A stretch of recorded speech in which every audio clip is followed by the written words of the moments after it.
Hi, everybody. I'm Dave Tenedorio, and this is our checklist for our upcoming seminar on September 7th, the Kids Digital Dangers Workshop, and it's how to shift their digital activity to productive activity. So we're going to show you a couple facts and show you maybe if your child is addicted, how to get off that addiction. School starts here on August 19th, so it's pretty soon. We're now on August 5th by the time I made this video. And I want to get to it. So this is a checklist, and then we'll have information on our upcoming seminar and how we can help you and your family at the end of this video. Okay, let's go right to the next slide. My story. I'm Dave Tenedorio, like I introduced, known as Master Dave here. I started 30 years ago in the martial arts here at the original House of Warriors there in Campbell Square, which is 312 in US 1 now. And I started in Tang Soo Do, Korean martial arts.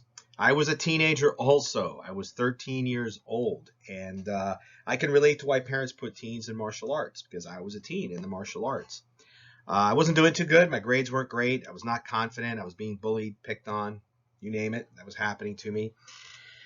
And then after training in Tang Soo Do, I pulled up my grades, overcame my confidence issues, and one thing it taught me was to stay focused and not be distracted.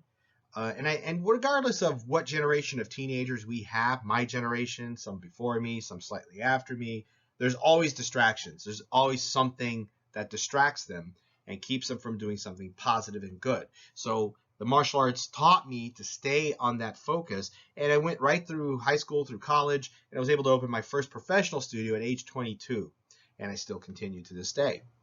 All right, let's go here. Mind-blowing facts and statistics you need to know. Maybe these will surprise you. Maybe you'll see if you identify with them. So let's get to it.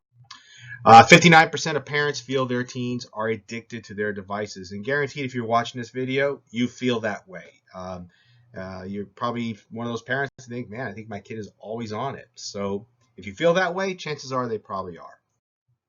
78% of teens check their mobile devices hourly. And I've done this myself, and I've had to correct that behavior. But if your teen is constantly checking their phone, and even worse, maybe by the minute, by the 10 minutes, whatever, then it might be time to address that situation because that can lead into problems later. And we'll go over the dangers of that at our upcoming seminar. Okay, 72% of teens feel an urgent need to immediately respond to texts. Again, I was guilty of this, but I do remember in the early days of text messaging, we wouldn't always respond. We'd wait till the end of the day, and we learned, well, I'm at work, I can't do this. But texting's become so easy and communications become so fast that we're so used to responding right away. And if we don't get a response or give a response, we feel that person's going to be upset with us and they're not going to like us. And that's what goes on in a teenager's mind. We have to teach them and condition them that no, they can wait unless it's an emergency. All right, so we're going to show you how to do that as well. 71% of teenagers who spend 5 hours or more on electronic devices are more likely to have suicide risk factors than those who spend only 1 hour on it. Now, I'm not talking just about cell phones here, and I'm not saying that if you're on 5 hours, your kid's going to commit suicide. But we neglect that we have tablets, we have portable video game systems, we have Xbox, PlayStation, all that. And, you know, when you spend like this much on a phone, this much on a tablet, oh, now I'm going to go to this PlayStation, I'm going to do the Xbox, now I'm going to go to my computer, which now the computer should be learned for learning, but there's ways to stay on that as well. It adds up pretty quickly.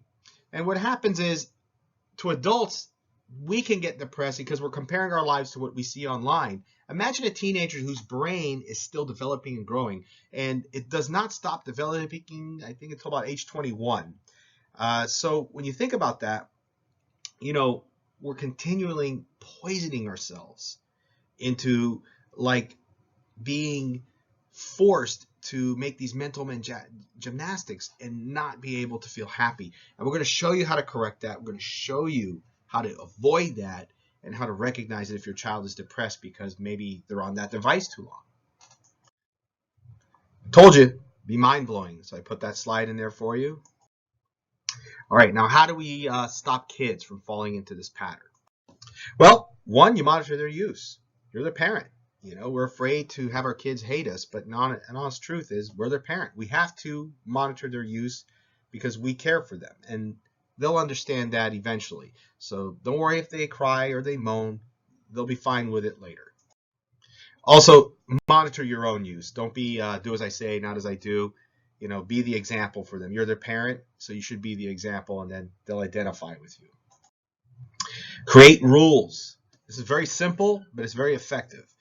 Tell them when they can and can't be on it, how much time they can be allowed on it, when they can play video games, all that.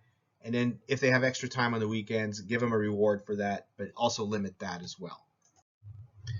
Nurture other interests. Now, of course, these are my kids here at the studio, the students, so they're doing martial arts. But if they're engaged and interested in an activity that motivates their mind and body to work together, well, then by all means, nurture that, because anything that limits their time to that device for only communication, let's say, will be very helpful to them in the long run. Family dinner challenge. You're not going to have any phones. You're going to eat dinner together at a table like a family, not separated, different chairs, all that. There's nothing wrong with that when we all have different schedules, but schedule some dinner time where we all eat together as a family, no matter what day it is. Try and do it a couple times a week. You'll see a difference in your child, especially when they don't have the device. We do that in our studio when we have our camps. They cannot have devices when we eat. We get 45 minutes to eat, and they have to communicate with each other. The Family Dinner Movement Challenge was started by Smuckers. Yes, the jelly company. They want to bring families together because when families eat together, magic happens. They start to talk. They start to loosen up. They're not so tense. They smile more.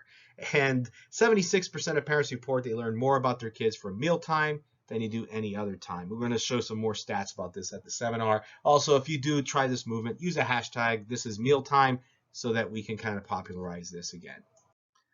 All right, number 6, surround them with activities that are pro self-discovery. Yes, it's martial arts for me, and I'll explain why martial arts is the need that they need.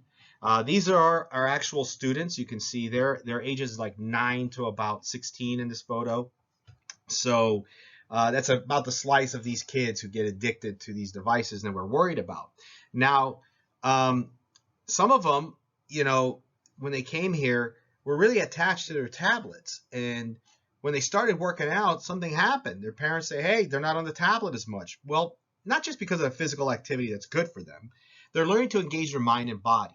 They're learning to do challenges. Now, teenagers especially love to be challenged, and they also are experimenters. They love to experiment. So you give them something that's safe to experiment with and that'll expand on them in a positive way versus experimenting with things that are very negative for them, which we can go over at the webinar as well, or seminar, I should say. So we teach them to engage their mind and body. And also, here's the best part of it. They meet new friends and they socialize. On a tablet and a phone, they think they're socializing. But in reality, you're just texting. You're just talking in a virtual world. When you socialize, you have to do things like look people in the eye, see their face, see their body expressions. And this was something that I picked up in the martial arts and also helped me in the security field because I could read people better because I could see when they were agitated, see when they were in help, they needed help or in need of something. So I learned that. I learned to socialize better. And I was a shy kid. I couldn't socialize. So this brought that out to me and why I'm doing this video with you today. So that's why I think the martial arts are going to be the best thing your kid can do, and also help them with their addictions to digital devices if they have any. All right, I want to thank you for joining me at the House of Warriors here. We have our upcoming seminar. It's on September 7th here at the Academy at 11 a.m. So it's going to be in the studio. We're going to have a nice little setup here for you. And the talk is about 20 minutes, and then we have like a 10-minute meet and greet after that. So it's about 30 minutes to 40 minutes tops. So it's not the whole day here. But we will give you some great information and some great advice that's going to help you and your child. Now, we're at 1541 Southeast 12th Avenue, Unit 20 in Homestead, Florida. That's the Audubon Shopping Plaza. So if you're familiar, if you come off 344 and you go past Homestead High School on 167, and you're going to see right after San Remo, the plaza there. If you're coming from 328th Street, it's the opposite side. You come past Lakeshore, but can't miss the Audubon Plaza. It's the only one on that street between 328 and 344. If you have any questions about the upcoming seminar, or if we can answer any other questions for you, don't hesitate to call or text. You can call or text us at this number, 305-501-6943, and we'll be happy to answer them for you and get you started. Also, here's our website if you want to check us out, warriorsofhomestead.com. Right, that's it. I want to thank you again for joining me. I look forward to seeing you guys at our upcoming seminar. If you need to reach out to me, go ahead. I'm on Facebook or any social media platform, And you could also have your friends reach out to me if they're training with at our studio. Have a great one. Keep it kicking, guys. Thank you.